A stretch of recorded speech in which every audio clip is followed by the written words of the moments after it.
Pessoal, muito boa noite, sejam muito bem-vindas aí à unidade curricular de Introdução à Qualidade e Produtividade, certo?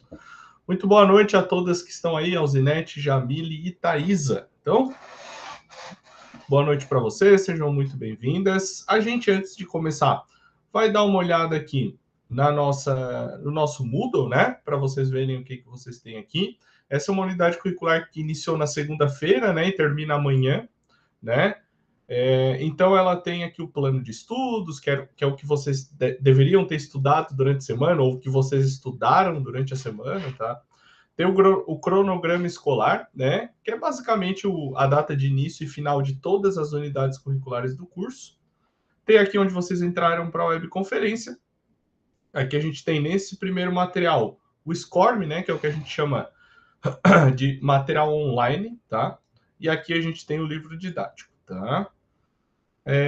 Aqui tem alguns livros e materiais complementares, tá? Aqui nos materiais complementares também vão os slides, a lista de exercício da aula de hoje e também a gravação da aula de hoje, tá? E aqui tem o questionário avaliativo, né? Para o Maranhão, Mato Grosso do Sul e Pernambuco, tá? Vocês quatro que estão aí, vocês já fizeram? Ou ainda não? Já? A Thaisa já fez. O resto do pessoal já também? Ah, então tá bom. Mas o recado é que acaba amanhã, tá? Então, como a unidade curricular era de segunda-feira, né? De segunda, dia 2 até o dia 6, o prazo dele é amanhã, mas se vocês já fizeram, show de bola, pessoal. Meus parabéns. Então tá, então vamos iniciar. Infelizmente, semana passada eu tive um probleminha com a minha luz, né? Então não podemos estar ao vivo juntos, mas eu gravei a aula, coloquei lá para vocês, tá? Não sei se vocês chegaram a ver, enfim. E hoje nós vamos nesta unidade curricular, né? Que é a unidade curricular de introdução à qualidade e produtividade. Essa também é uma unidade curricular curta, assim como a da semana passada, né? Então ela só tem uma webconferência, né? Então, enquanto vocês estão, né, nessa fase do curso, que é mais para o início, são módulos mais curtos, né? Aí depois, conforme o curso vai avançando, a gente vai entrando em módulos mais longos, beleza? Então, pessoal, a gente vai falar um pouquinho de conceito de qualidade para ir construindo um pouco disso, tá? Então, o significado de qualidade, de maneira geral, nas empresas, tá, pessoal? Geralmente ele está associado a gente ter um equilíbrio. Um equilíbrio entre as necessidades e expectativas dos nossos clientes e o padrão que a empresa quer entregar, tá? Então, o equilíbrio do que o cliente espera e do que a empresa produz é o que a gente chama de qualidade, tá? E aí, pessoal, a qualidade ela passou por algumas fases, tá? A gente divide geralmente em 5 fases, tá? E aí, para vocês entenderem um pouco. A primeira fase foi lá em 1900, logo após, né, a primeira Revolução Industrial, onde esse controle de qualidade nas fábricas era feito pelo operador. Então, a pessoa que trabalhava na máquina, ela mesma já fazia o controle de qualidade ali. A segunda fase, lá em 1918, a gente teve o controle de qualidade sendo feito pelo supervisor. Então não era mais, deixa eu arrumar a câmera, não era mais a pessoa que trabalhava na máquina que fazia o controle de qualidade. Tinha uma pessoa que era o supervisor e essa pessoa fazia o controle de qualidade de todos os produtos da fábrica. Numa terceira fase, nós passamos a ter um controle de qualidade por inspeção, né? O que isso quer dizer? Tinha uma pessoa, né, chamada inspetor, né, que começou a trabalhar, né, essa questão da qualidade nas fábricas. Então, ela ia em todos os postos de trabalho e fazia inspeção nos produtos, né, não só da qualidade, mas de outros aspectos também. Uma quarta fase ali, estabelecida em 1960, iniciou um controle estatístico de qualidade, né, que é o modo como é feito basicamente até hoje, tá? O controle estatístico de qualidade visa estabelecer, né, que a gente tire alguns produtos do lote para a gente poder atestar a qualidade daquele lote inteiro de produtos. E uma quinta fase, aí a gente já tem uma gestão da qualidade, né? Então, o que é uma gestão da qualidade? Gestão da qualidade é quando eu gerencio, né? Eu tenho a gestão de tudo, todo o processo do meu produto, desde o pedido, né, até a entrega. Então, essa gestão da qualidade visa que que a gente consiga ter um padrão de qualidade em todo o processo do nosso produto, tá? Então, pessoal, a qualidade por si só, ele já acaba sendo, né, um diferencial do mercado. Vou pedir para vocês, né, digam algumas marcas que vocês, quando lembram da marca, lembram que aquele produto é de qualidade. O que vocês me falam? Que a marca fala por si só, né?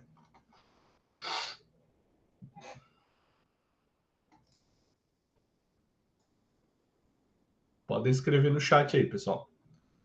Que marcas que vocês lembram assim? Ah, essa marca, quando eu vejo ela, eu sei que o produto é bom. Ninguém? Não conseguiram pensar? Coca-Cola, perfeito. Coca-Cola é um baita exemplo, né? Coca-Cola a gente vê que sabe, conhece, né? Só de ver o rótulo a gente já sabe o sabor, né? Bem tranquilo. Então, por exemplo, eu tenho algumas aqui, né? Como a Natura, a Nestlé, o Google, a Amazon, Johnson Johnson, Fiat, Adidas, Dell e Samsung, né? Essas também são marcas que quando a gente bate o olho, a gente sabe que o produto dessa marca é de qualidade, independente do produto, tá? E aí, pessoal, como eu falei de gestão da qualidade, tá? Existe uma norma internacional, tá? Estabelecida pela ISO, tá? ISO é uma entidade internacional de normas, né? Basicamente, que reconhece aí normas do mundo inteiro, tá? E a norma que fala da qualidade, né? Na ISO é a ISO 9001 do ano de 2015, tá? Aqui no Brasil a gente tem a mesma norma, né? Só que aí, em vez do inglês ela é traduzida. E por ela ser traduzida, a gente chama de ABNT-NBR, né? Que isso quer dizer que é uma norma da Associação Brasileira de Normas Técnicas Brasileira, ISO 9001, tá? É a única diferença que tem, mas é a mesma coisa. A gestão da qualidade, ela tem alguns focos principais, tá? Ela tem alguns pilares, a gente fala, né? O primeiro pilar é o foco no cliente, tá? Então, na gestão da qualidade, na ISO 9001, ela diz que não basta a gente atender a necessidade dos nossos clientes, a gente precisa superar as expectativas deles, né? Então, todos os funcionários da empresa têm que estar conscientes do impacto que eles causam na satisfação dos clientes da nossa empresa. Senão, a ISO 9001 não funciona, tá? Segundo pilar é a liderança, né? Então, o líder tem que ser o principal promotor dessa gestão da qualidade, né? Então, é ele que vai impulsionar essa gestão da qualidade. Então, tem por obrigação a liderança conseguir estabelecer, implementar, manter e comunicar uma política de qualidade que seja adequada naquela empresa. Outro pilar é o engajamento das pessoas, tá? Então, quando a gente vai implementar essa ISO 9001 de gestão da qualidade, todos os níveis da empresa, incluindo a alta gestão, têm que estar capacitados e engajados, senão não adianta. Então, nesse caso, é muito importante que a empresa tenha uma boa via de comunicação. Outro pilar é a abordagem nos processos, tá? Então, elevar o conhecimento que a empresa tem sobre os processos que a empresa trabalha e o relacionamento dos processos. O que isso quer dizer? Uma empresa, ela é feita de vários e vários processos, certo? E esses processos, em algum momento, se interrelacionam, né? Tem um relacionamento entre si. Então, ter uma abordagem nos processos é a gente conhecer os processos, tá? E saber como é que eles se interligam em algum ponto da fábrica, tá? Então, a gente pode criar um mapa de processos ou documentar aí cada operação do processo, tá? Outra abordagem, outro pilar. Esquentou aqui, peraí, deixa eu baixar o ar-condicionado. Aí. Outro pilar da ISO 9001 é a tomada de decisão baseada em evidências, tá? A gente não vai tomar nenhuma decisão se a gente não tiver números ou não tiver evidências o suficiente. Então, a gente tem que ter dados e informações, tá? Para a gente poder tomar algum tipo de decisão, sejam decisões pequenas ou decisões grandes, tá? Melhoria contínua, né? Então, a melhoria contínua, ela é necessária para a gente conseguir manter os nossos bons níveis, né, os nossos ótimos níveis de desempenho quanto à qualidade, né? Então, mudanças externas e internas podem estar acontecendo aí o tempo todo, né? Por isso que a gente tem que estar melhorando continuamente o padrão para a gente conseguir manter aquele padrão de qualidade que o nosso cliente conhece, tá? Outro pilar é gestão de relacionamentos, né? Que é o último pilar, na verdade. É o último. É o último. Então, a gestão da relação com clientes, sócios, investidores, funcionários, fornecedores, né? Então, todos os stakeholders, né? O que é um stakeholder? São pessoas que são interessadas na empresa, né? Então, partes interessadas, vamos dizer assim, né? Então, os clientes, os sócios, investidores, os funcionários, fornecedores, todo esse compõe ali um grande grupo que se chama stakeholders, tá? E aí, pessoal, para nos ajudar, né, e ajudar a empresa que a gente consiga cumprir os objetivos de gestão da qualidade, a gente tem uma série de ferramentas que podem ser utilizadas sozinhas, né? Uma de cada vez, ou algumas podem ser usadas simultaneamente, né? Isso vai depender muito do caso a caso, que tipo de problema é, que tipo de empresa é, qual é o conhecimento sobre a ferramenta. Então, tem vários motivos aí para a gente escolher uma ou escolher outra, tá? A primeira é o PDCA. Alguém aí já ouviu falar em PDCA? Já? Então, o PDCA é um sistema de melhoria contínua, né? De 4 etapas. Vem do inglês, né? Plan, Do, Check e Act, né? Então, basicamente, é a gente dividir, né? Um planejamento em 4 partes, né? Na parte do plan, a gente vai planejar. Na parte do do, a gente vai fazer o que a gente planejou. Na parte do check, quando a gente fez lá a parte do plan, né? Que é a primeira vez, a gente vai estabelecer como a gente quer que aquela ação que a gente tá promovendo gere resultado, certo? Então, no check, eu vou fazer o quê? Depois de fazer, eu vou no check e vou checar, né? Se a ação que eu promovi teve realmente o que eu pensei que ia acontecer. Se teve, beleza. Se não teve, eu vou para o act, né? No act, eu vou ver o que deu errado e refazer todo o ciclo PDCA, beleza? Então é assim que funciona o ciclo PDCA. Depois nós temos uma metodologia brasileira, né? Na verdade, ela é brasileira, que se chama MASP, né? Que é Método de Análise e Solução de Problemas, tá? É basicamente um PDCA, tá? É a mesma coisa que o PDCA, só que ele é dividido em mais etapas, tá? Então, se a gente pegar todas as etapas do MASP, ó, começa com identificação de problema, observação, análise e plano de ação. Essas 4 atividades aqui fazem parte do plan do PDCA. Depois a gente tem a ação, né, que faz parte do do PDCA. Depois a gente tem a verificação, que faz parte do check do PDCA. E depois nós temos padronização e conclusão, que são 2 atividades geralmente feitas no ACT, né, no PDCA. Então, é uma ferramenta bem parecida aí com o PDCA, para não dizer a mesma ferramenta, né, só que dividida em mais etapas. Depois nós temos, trazendo um pouquinho para a estatística, o histograma, né? O histograma é um gráfico de barras, basicamente, para mostrar quantas vezes aquele evento que a gente está estudando aconteceu. Então, por exemplo, quantas vezes aconteceu um acidente de trabalho relacionado à queda de escada? Então, eu vou botar ali. Quantos acidentes de queda de escada aconteceram em cada mês? Né? Então, eu vou colocar aqui 10, 20, 5, 50, 2, 1. Então, eu vou separar assim. Então, o histograma, ele serve para isso, tá? Depois nós temos uma outra ferramenta muito poderosa que normalmente é utilizada com outras ferramentas, né? Que é o brainstorming. Vocês conhecem o brainstorming? Não? O brainstorming, traduzindo para o português, né? A gente chama tempestade de ideias, né? O que é uma tempestade de ideias? Tá? É basicamente quando a gente tem algum problema, a gente utiliza o brainstorming para tentar resolver aquele problema. De que forma?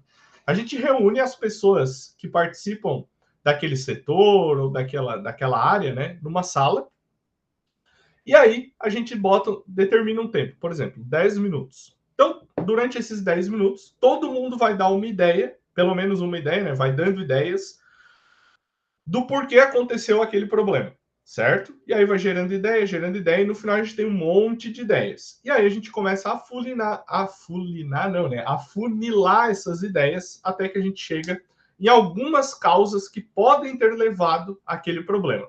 Qual é a parte importante do brainstorming, tá, pessoal? a gente tem que manter um fluxo de ideia alto, né? Então, todas as pessoas têm que estar toda hora dando ideia, e a gente tem que impedir que a reunião não se fixe apenas em uma ideia, tá? Então, as ideias têm que girar. E aí, todas as ideias são consideradas, né? Até a gente começar a funilar, beleza? Então, isso é o brainstorming. Depois nós temos uma outra ferramenta que é o fluxograma. O fluxograma é uma ferramenta bem conhecida aí, né? Mas é basicamente uma ferramenta para a gente visualizar processos de uma maneira bem simples. Ele utiliza figuras geométricas padronizadas, né? Então, por exemplo, esta figura geométrica que indica o início e indica o fim do fluxograma. O retângulo indica uma ação, certo? E o losango aqui indica uma pergunta. Sempre assim, tá? Então, por exemplo, a gente tem aqui um fluxograma de pedido de venda, né? De pedido de venda de produto. Então, ó, ele inicia aqui. A primeira ação é receber o pedido. Recebendo o pedido, já aparece uma pergunta. O cliente está cadastrado? Se sim, processa-se o pedido. Se não, se cadastra o cliente. Depois do cliente cadastrado, a gente processa o pedido. Então, pedido processado, a gente vem para uma nova pergunta. O crédito foi aprovado? Se não, a gente envia para o cliente que o pedido não foi aprovado e se encerra o processo de venda, ok? Aqui no fim. Se o crédito foi aprovado, a gente retira o produto do estoque, a gente embala o produto, a gente envia o produto para a transportadora e entrega para o cliente, está encerrado esse processo. Então, dessa forma, a gente consegue mostrar qualquer processo da empresa de uma maneira gráfica e muito mais fácil de as pessoas entenderem, né? Então, é para isso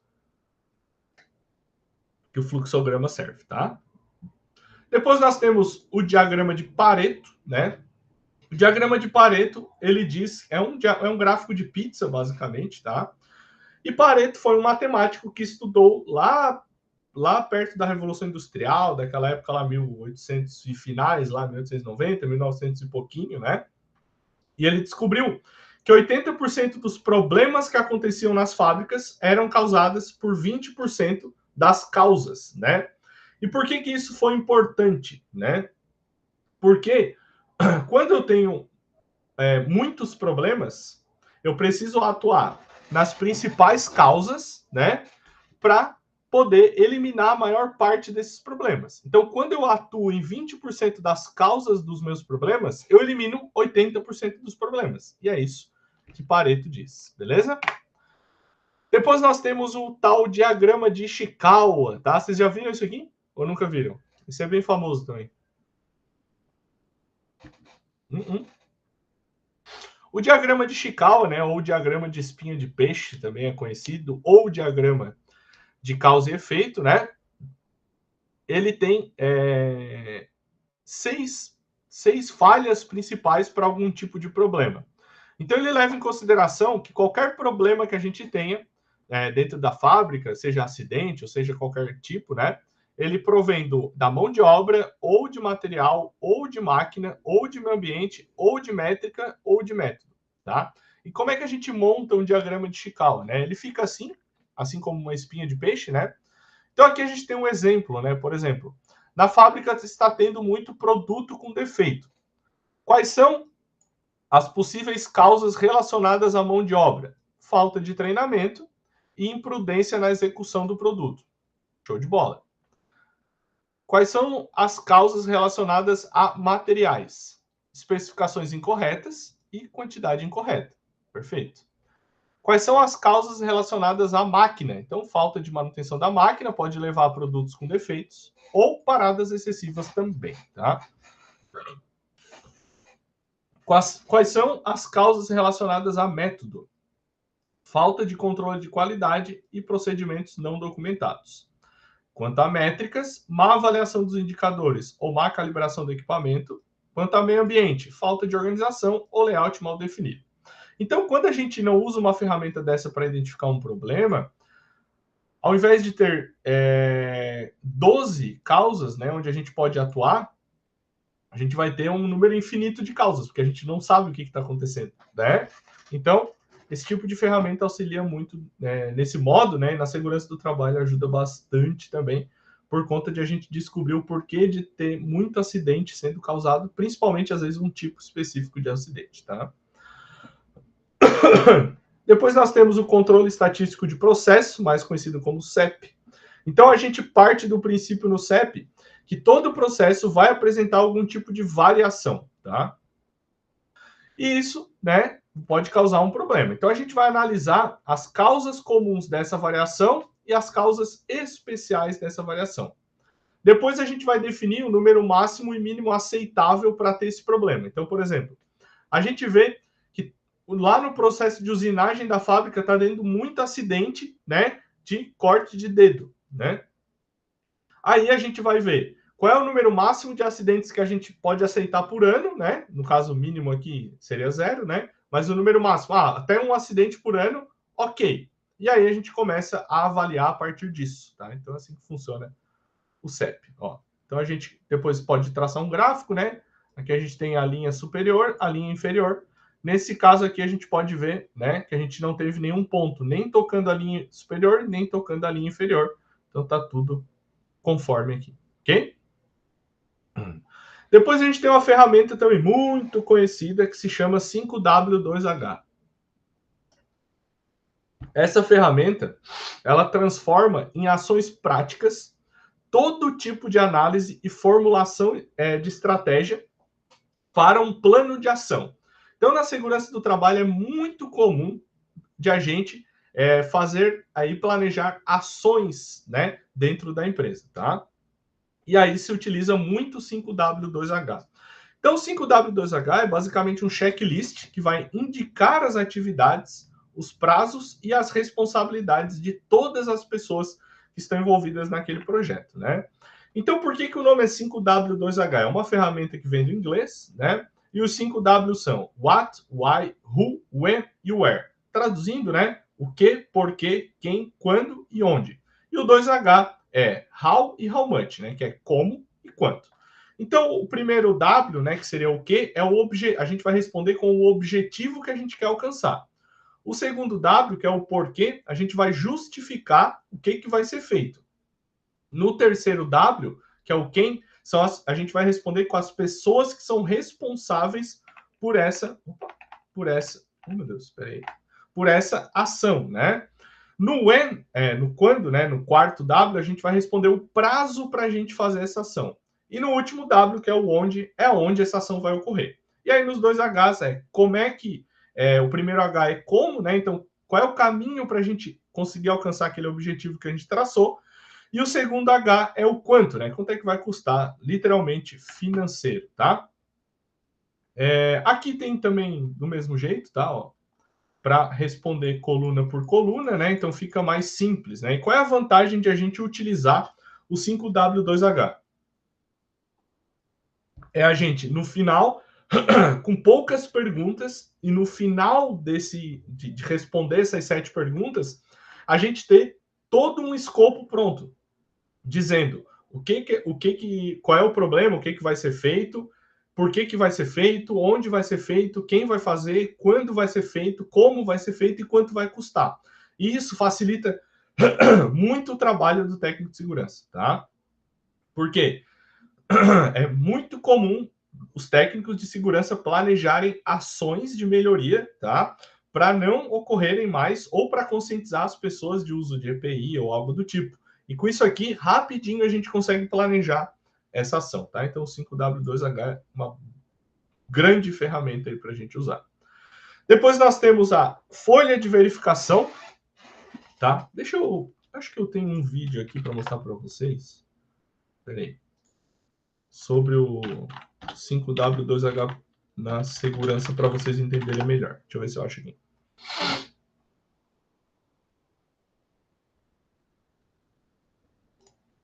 Achei. Deixa eu botar para vocês, espera aí. Eu gosto das ferramentas que são mais utilizadas de mostrar, porque senão não fica muito prático, né? Então vamos ver. Opa, tá no mudo, né?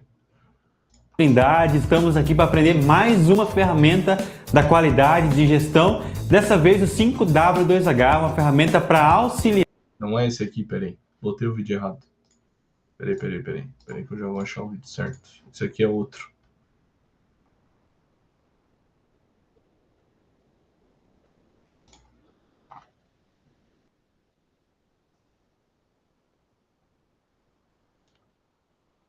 Esse.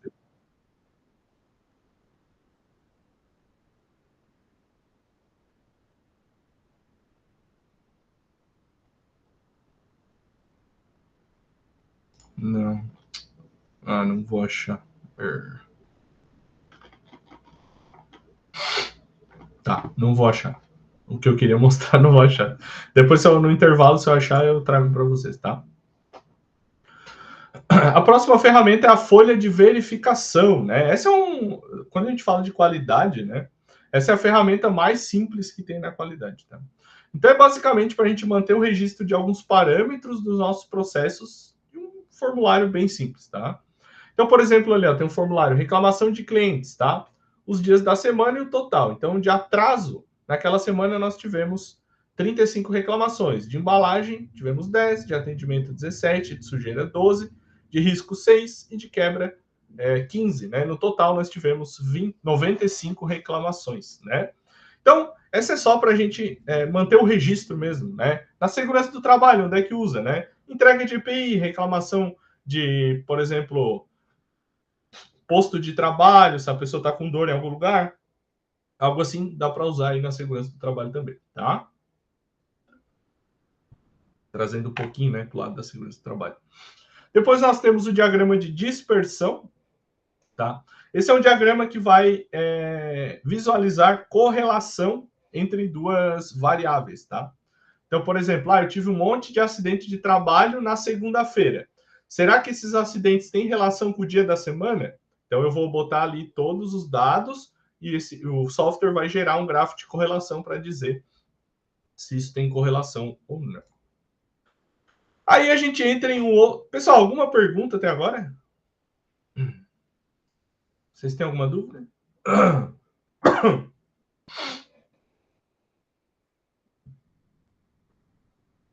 Tudo certo? Tudo certo, então? Podemos continuar? Vamos continuar, então. Pessoal, daí a gente vai entrar num outro aspecto da qualidade que se chama filosofia Lean, né? Então, pessoal, as empresas, né, ao longo do tempo... Espera que eu vou espirrar rapidinho.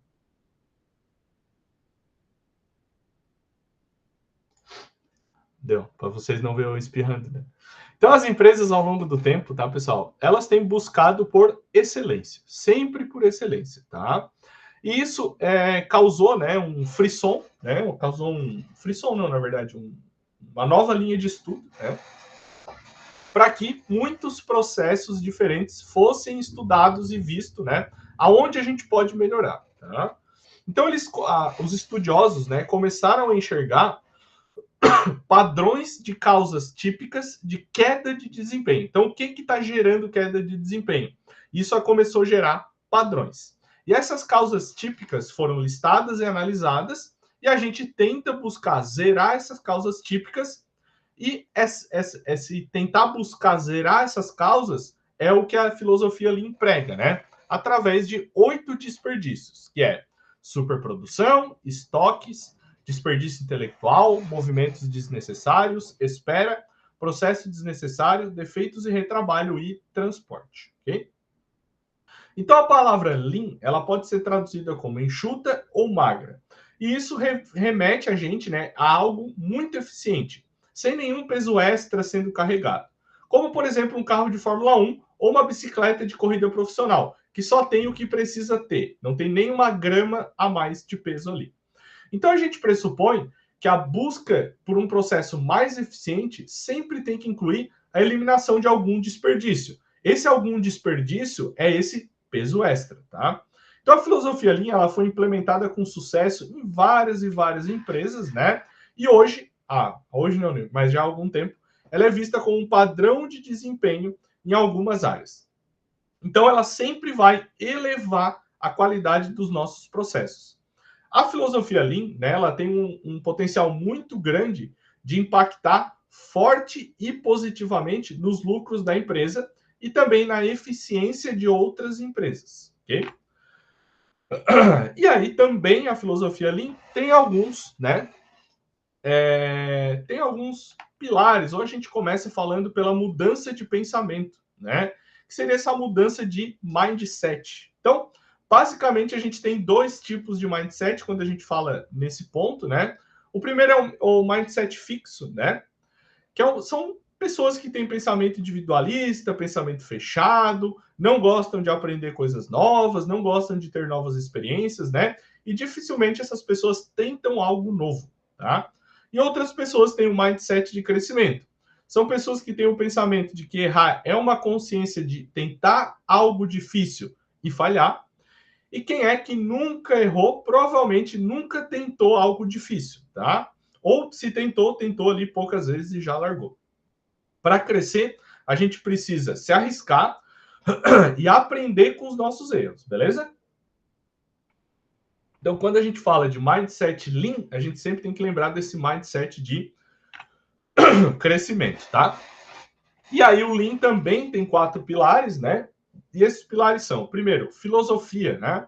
Focar em decisões balizadas pela filosofia de longo prazo, ainda que em detrimento de metas financeiras de curto prazo, tá? Então a gente sempre vai pensar bem lá na frente. Segundo pilar é o processo. Preferir processos puxados pela demanda, então a demanda é que vai puxar o nosso processo, ao invés de processos empurrados pela oferta. Terceiro pilar, funcionários e parceiros, né? Então, respeito pelos funcionários e disseminação da melhoria contínua. A gente fala do Kaizen, tá? E por último, solução de problemas. Então, a liderança tem que estar envolvida de uma forma robusta, né, de uma forma forte, na solução de problemas. E aí, o Lean ele é sustentado por 4 principais pilares, que são esses 4, e cada um deles está associado aí a vários princípios, tá? Então, aqui está em formato de pirâmide, né? Ó, mas são os 4 pilares aqui, ok? Filosofia, processo, pessoas e parceiros e resolução de problemas, beleza? E aí algumas ferramentas utilizadas no Lean, né? Uma delas é o diagrama de espaguete, tá? Para que serve o diagrama de espaguete? Ele vai facilitar o entendimento das pessoas sobre o fluxo de pessoas e materiais dentro de um layout, né? Então, isso busca organizar a forma como as pessoas se mexem dentro da fábrica, né? Então, por exemplo, se eu tenho um processo que sai daqui, depois vem para cá, depois vem para cá, meu produto vem para cá, depois vem para cá, para cá, para cá, para cá. Isso aqui leva muito tempo. Então, eu posso fazer uma otimização desse diagrama e dizer, não, eu vou vir para cá, depois para cá, para cá, para cá, para cá, para cá, e está encerrado, né? E aí vocês vão ver, vejam, né? O quanto que a pessoa de cima anda, o quanto que a pessoa de baixo anda, né? Pela linha vermelha. E aí, a gente sabe que leva bem menos tempo, né? A solução de baixo, né? Então, fica bem claro aí que o diagrama de espaguete visa esse desperdício de deslocamento, ok? Depois, uma outra ferramenta é a cronoanálise. Eu tenho esse vídeo, eu acho que eu tenho um vídeo para mostrar para vocês. Espera aí. A cronoanálise, pessoal, é o tempo, né? Literalmente o tempo. Não é possível que eu não vou achar nenhum vídeo hoje.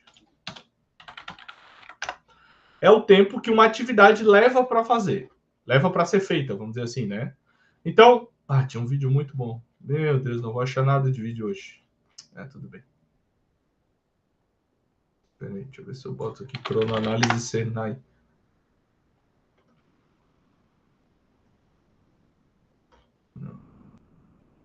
Aqui, achei.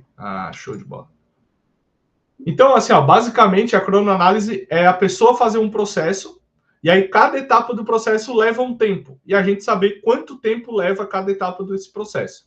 Aqui é um processo, tá, de usinagem numa máquina que se chama torno, né? Não sei se todos conhecem. Então, vocês vão ver como é que funciona essa cronoanálise, tá? Vou mostrar para vocês.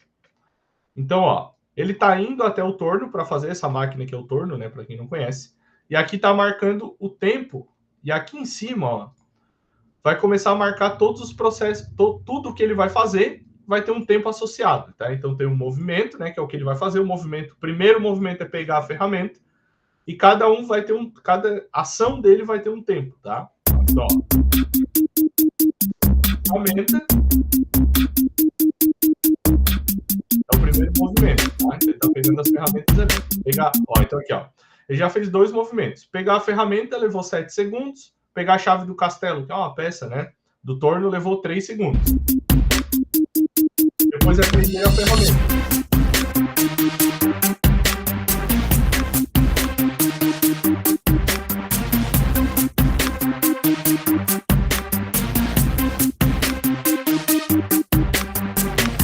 Tá ali prendendo a ferramenta, né? O castelo está preso.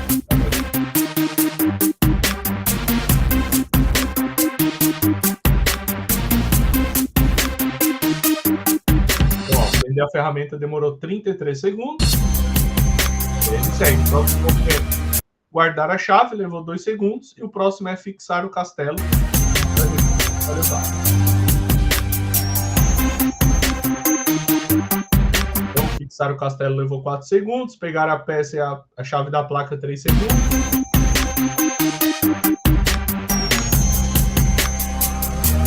E aí a gente vai marcando todos esses tempos, tá?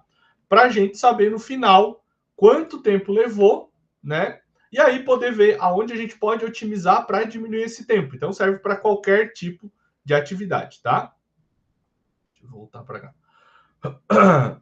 Depois a gente tem outra ferramenta que se chama Tact Time, né? E ela é uma medida de tempo, né? Que é a razão entre o tempo disponível para produzir um item e o período de demanda para aquele item. Para que serve o Tact Time, né? A gente sabe quanto tempo a gente tem na produção para fazer um produto e a gente sabe quanto de demanda a gente tem que fabricar aquele produto. Isso serve para que nenhuma máquina ou nenhum processo fique parado, tá? Então, serve para isso aí. Depois de ter a cadeia de valor, né, que é uma outra ferramenta, o objetivo da cadeia de valor é identificar as atividades que geram um valor agregado para o nosso consumidor. Então, o que da nossa atividade gera mais valor para o nosso consumidor, né, para o nosso comprador. Então, essa ferramenta ela identifica o custo e o valor agregado por atividade, tá? E aí, a gente sabe com isso, né, dentro do nosso processo, quais são os processos que não agregam valor, tá? E a gente pode ou eliminá-los ou diminuir o tempo que eles levam porque eles não agregam valor, beleza? Depois a gente tem o mapa de fluxo de valor, né? Essa aqui é uma ferramenta que classifica os processos de acordo com o seu valor e não em visualização, que nem o outro. E deu. Me faltou até ar. E aí, alguma pergunta? Essa unidade curricular, como ela é muito curta, tem uma aula só, a gente tem que ir falando e falando, né? Para dar tempo. Nenhuma pergunta? Não é muita coisa, né? Tudo certo? Tudo sob controle? Então tá, pessoal, vamos fazer um intervalinho aí de 15 minutinhos, tá? Dá tempo de ir no banheiro, pegar uma água aí, ficar tranquilo. E daqui a pouco a gente volta. Peguem papel e caneta que nós vamos fazer uma listinha de exercícios depois do intervalo, tá? Até daqui um pouco.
Então tá, minha galera, voltando do intervalo, só para lembrar vocês que tanto a lista de exercícios quanto os slides que eu usei já estão lá no Moodle, né? Na aba de materiais complementares, beleza? A lista de exercícios ela é pequenininha, tá? Ela tem 6 exercícios. Para quem gosta de abrir no Google, né? Eu vou mandar aqui no chat, mas também vou colocar aqui na tela para vocês, tá bem? Quem abrir pelo Google, obviamente, não vai conseguir escrever, né? Porque se todos escrevessem ao mesmo tempo, ia ficar uma bagunça. Mas eu vou dar aí meia horinha, vocês podem fazer num caderno, numa folha de papel, o que, que vocês acharem melhor, tá? Vou dar meia horinha aí para vocês fazerem, tá? Até as 21h40. Quando der 21h40, a gente corrige os 6 exercícios. Aí vocês podem falar pelo microfone ou escrever aqui no chat, tá bem? Bons exercícios, qualquer dúvida é só mandar aqui no chat que eu respondo.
Pessoal, 10 minutinhos aí para vocês terminarem, tá? Se vocês já tiverem terminado, me avisa, tá? A gente pode corrigir mais cedo também, eu libero vocês mais cedo, tá?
5 minutinhos aí, pessoal, tá bem? Já terminaram? Já terminaram ou ainda estão fazendo?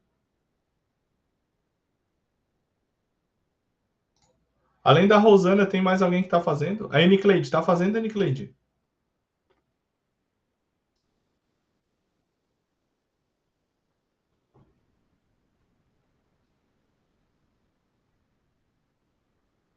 Tá, vou dar mais uns 4 minutinhos que faltam aqui, a gente já corrige, tá, Rosana? Liberei os microfones aí, se vocês quiserem falar, responder pelo microfone também, pode ser, tá?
Vamos lá então, pessoal. Vamos corrigir a lista de exercícios aí. Lembrando, tá? O microfone está aberto de vocês. Vocês podem falar pelo microfone ou responder aqui no chat. Fechou? Pergunta número 1. Quais são os tipos de estruturas organizacionais que existem? O que vocês colocaram aí?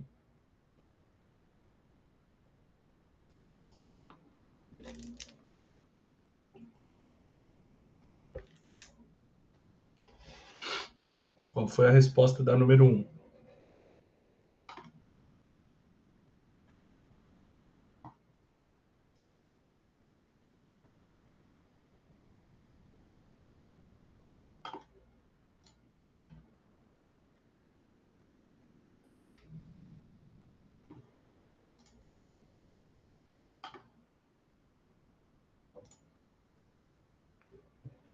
Rosana ou Nicleide? Se quiserem responder aí, fica à vontade, tá?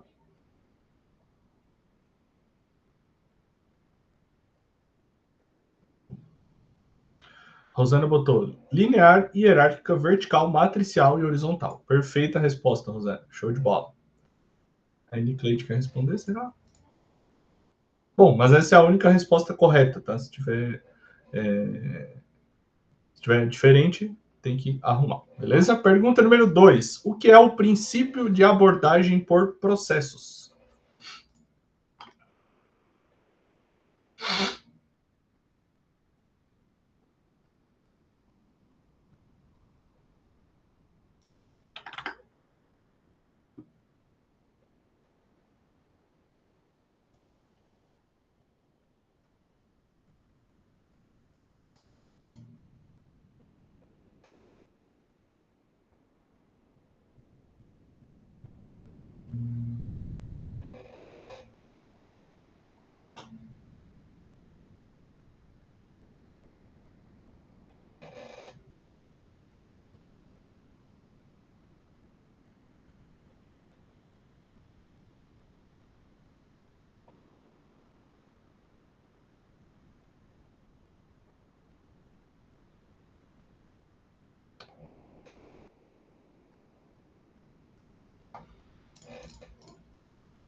Rosana, se for muita coisa para escrever, pode abrir o microfone também.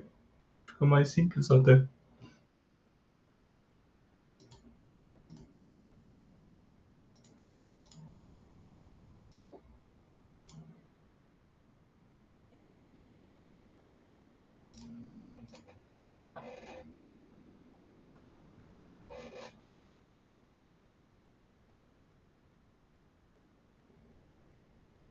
Rosana botou, é a compreensão e gerenciamento da organização por meio de processos, visando a melhoria do desempenho e a agregação de valor para as partes interessadas. Perfeitíssima resposta, Rosana, show de bola. Pergunta 3. Qual ferramenta é utilizada para facilitar o entendimento do fluxo de pessoas e ou materiais em um espaço físico? O que tu colocou?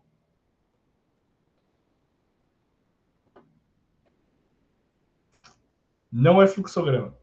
Não é.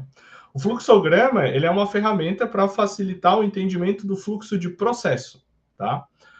A ferramenta para facilitar o entendimento do fluxo de pessoas ou materiais no espaço físico é aquele diagrama de espaguete, que é como as pessoas se movem dentro da fábrica, tá? Então arruma aí e bota diagrama de espaguete. Pergunta número 4. Qual a norma que regulamenta a gestão da qualidade?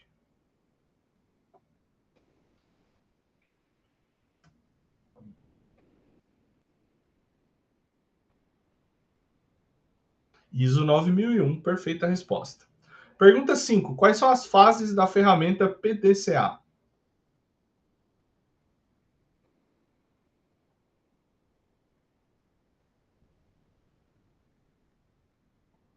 Planejar, fazer, checar e agir. Perfeita resposta.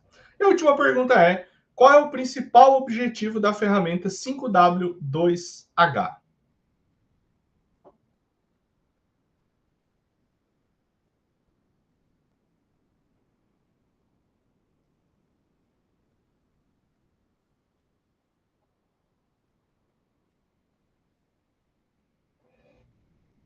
Transformar e analisar e formular de uma estratégia uma ação prática para um plano de ação. Perfeitas as tuas respostas, Rosana. Show de bola. Parabéns para ti, tá bem? Pessoal, então, para a aula de hoje era isso, né? Essa unidade curricular de introdução à qualidade e produtividade, ela inicia e termina hoje, tá bem? Então, essa é a nossa única webconferência. Lembrando vocês, tá? Para quem ainda não fez o questionário avaliativo, repetir a terceira? Repito, peraí. A terceira é diagrama de espaguete, tá? Diagrama de espaguete o nome. Tá? Pessoal, então lembrando, para quem não fez ainda, o questionário avaliativo vai ficar aberto até amanhã, às 23h59, então não esqueçam de fazer, tá? É a única nota, né, dessa unidade curricular, então é muito importante que vocês estejam fazendo, beleza? Pessoal, eu fico por aqui, tá bem? A gente vai se encontrar em outra unidade curricular um pouquinho mais para frente, tá? Até lá, bons estudos para vocês, que Deus abençoe vocês, e até um pouquinho mais para frente aí a gente vai se encontrar de novo, tá bem? Valeu, tchau, tchau.